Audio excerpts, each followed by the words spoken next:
Hello, and welcome to Powerful Places Podcasts. I'm your host, Gary White, and today we will hear a conversation with Geode Crystaal about his recent trip to India. This interview was recorded in Girona, Catalonia, Spain, on June 10, 2014.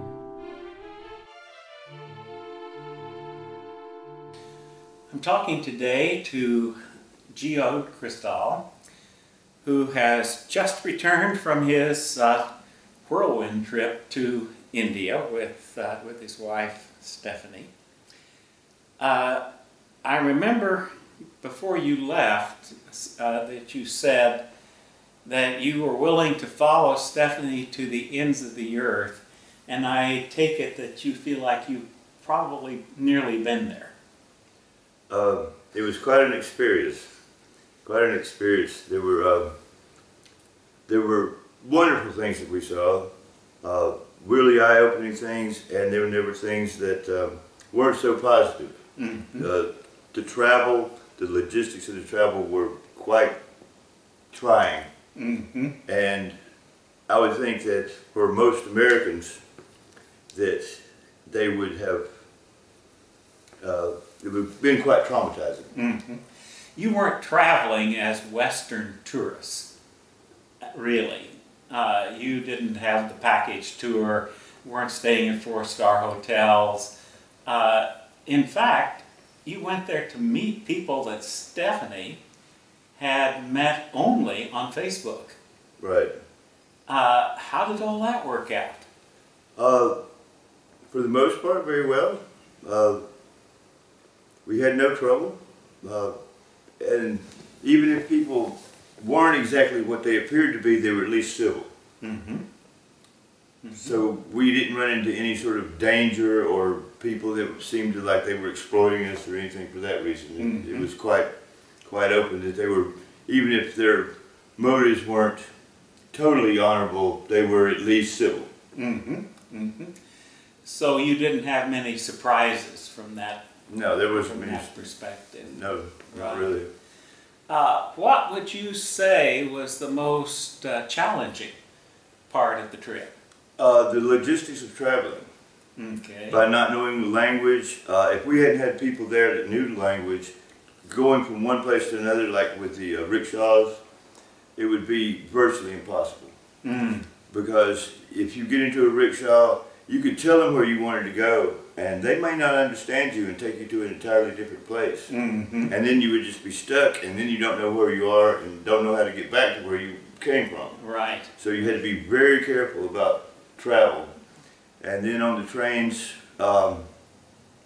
even though we had our tickets and we had everything pre-booked, there were still things that would come up where you had to be really on the ball, and you would have to scoot from one platform to another almost within minutes, and you're there with thousands of people. Right. Going through crowds with people grabbing you and people wanting to sell you stuff, and so traveling from one place to another was quite challenging. Yeah, I remember you said that you had one 35-hour trip by train. On peasant class. sleeper class, which means that even though you have an assigned seat, it may be shared with 4, 5, 6 other people, depending on how they've overbooked the train. Mm. So you get to a seat that may not be your seat. Mm. You may have to share it with a bunch of other people. So that was quite a challenge. Right. And this is on a sleeper. Right. How did you manage that? Well, you take turns. People take turns in the sleepers. Like some people are sitting up, and then they have a bunk and the middle bunk, and then there's an upper bunk. And so people would take turns with the people that were sitting down. Like there'd be 4 people sitting down and 2 up. I see. On each side of the car. And so you would just have to really take turns. Wow. And of course, not many of these people are speaking English. Very few. We were lucky on one of the trips to be with a guy from Mumbai that was traveling for business that spoke English and helped us out tremendously with logistics and knowing where we're going, where we're at, because they don't announce the train stations. Mm. There's no signs you can see. Mm-hmm. So you just have to know basically where you get off, or you stay on the train and wind up miles away from where you need to go. Wow. So train travel was a challenge. If you were advising people who are going to do traveling in India, how would you advise them to handle the trains? I would say that you probably should travel with somebody that speaks the language. Okay. Otherwise, don't attempt it unless you're very, very brave. Okay. Because we experienced things like even on cars where we were assigned seats, during the night when everybody goes to sleep, there's people that come around and they'll tap on you and say, "This is my bed, you know, get up." And you just have to say no, and they'll keep coming back and tapping you again, and other people come. And at one point there was 15, 20 people on this side of the car, 15, 20, but all yelling at us to get out of the bunks. And we just had to say, "No, we're not." And eventually they would back down, but if we had not been so strong and had figured it out after a while, then we would have gotten run out of our bunks and virtually had to have our luggage and sleep in the floor. Along with everybody else that was sleeping in the floor. There were people in every space on those cars, every available space, in the floors, sleeping in the halls between the cars, sleeping in the restrooms. Really crowded conditions, always. We took a few pictures. Yeah. So that was traveling. When you got to the destinations, what kinds of things did you see and experience there? In Jaipur, we went with a friend to see some of the temples of Shiva, which were very interesting. There was one where a meteorite had landed thousands of years ago, and they had built this temple around it, and still to this day followers come to pour water on this meteorite, like to cool it down. Oh, wow. So they come and they buy the water from the people, the water vendors. They buy incense and flowers and stuff to go and pay their tribute and pour water on this meteorite.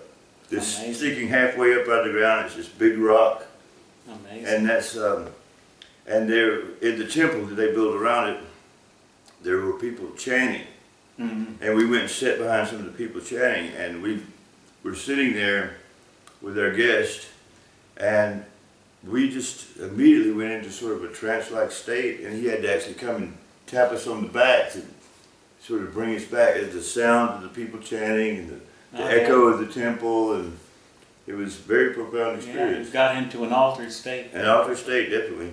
Wow, that's amazing. But this is supposed to be a very powerful place where this meteorite landed, and it's supposed to be like a sign from Lord Shiva that they still worship. And even in the smaller temples and the shrines on the side of the road, they'll have little replicas of the meteorite that people go and pour water on. Amazing, amazing. So that was Jaipur. You went to Pune. Pune, we visited some of the forts where the Peshwars, who had run India after the Mongols, Mughals. And the forts were basically just the outside walls, the inner walls had all they were ruins. collapsed, just ruins. But you can see how they had to defend themselves from outside forces for hundreds of years. You can see the little ports that they had to shoot arrows and guns down through the little portals about this big that they would put a musket through and for the invaders. And they were always on top of mountains so that they could see for miles and miles in either direction from any invading forces. Then you took a trip all the way across. This is all first on the east side of India. Then you took this 35-hour trip all the way across. Where did you end up there? Bhubaneswar, Yeah. which is a town on the coast, very remote, very un-Western influence. You didn't see any American type of signs. There was no TV, no Wi-Fi. But our experience was Well, the hotel room we found was 600 rupees a day, which is around, I guess, 800 euros. 8 €8. €8, yes. Yeah, so it's around €8 a day, which had a nice room, no air conditioning, no Wi-Fi, anything like that, an Indian-style toilet, but it did have a bath, which the Indian bath is a bucket with water, and you dump water over your head. Mm-hmm. That's the bath. Mm-hmm.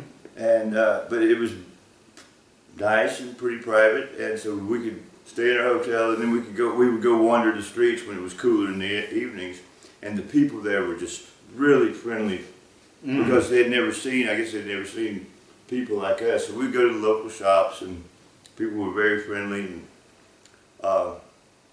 one of the most friendliest places that we visited, actually, to Westerners.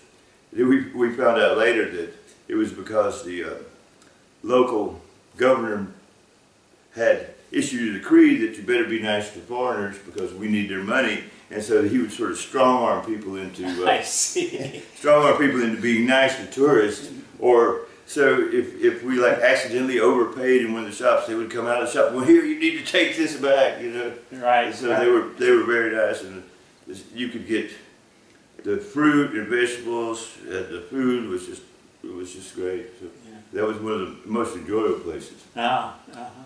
And then we went from there, another long train ride back to Pune. Another 30-hour train ride. Wow. Well, you described it as the train ride from hell, and you said that you would follow her to the ends of the earth, and sounds like you almost got there. And I'm back. And you know, one of the things that I can say is that you never know how well that you have it in society until you see what alternatives there are. And when I got back to Spain, it was amazing that it just really opened my eyes to how nice that people have it in America and in Spain, that they just take it for granted that you can get on a bus and really be relatively unmolested, and that you go into a shop and they will give you a correct change. Yeah. That doesn't happen in India, Right. almost anywhere. Published train schedules so you know where you're going. Signs on every stop so that you know where to get off. Yeah. Stuff like that we just take for granted. And basically, you either need to be with an with a Hindi-speaking person, or you need to be very sharp. Mm-hmm. Which, luckily, Stephanie was very sharp, and we planned it very well. But there's a lot of pratfalls too. I can see that your regular tourists might just be horrified. They'd really get into trouble. Like getting into a rickshaw anywhere and going into a dual-sided expressway with no lanes and no rules, no Right. police. You can drive on this side of the road. You can drive on this. You can drive up the middle. Yeah. And pedestrians coming across this way, camels, elephants. You know, it didn't matter. Just go, go, go. Yeah. And of course, cattle everywhere. Yeah, the cows wander up and down the streets. And the difference with the cow thing is in Pune, which is mostly, there's a mixture of Christian and Hindi. And the cows there looked like they were bone starving and people didn't treat them very well. But when we get to like Jaipur, the cows were very nice, and people would go and they'd bring them food and they would rub them and talk to them. Oh, really? Yeah, it was like they really respected the animals. The dogs, people would feed them. So there was a big difference even inside of India about how they treated the animals. Uh-huh. Many different cultures. Many different cultures. Well, thank you for sharing some of your whirlwind trip to India, and we'll look forward to your next adventures. Go to www.powerfulplaces.info to look for other podcasts in this series.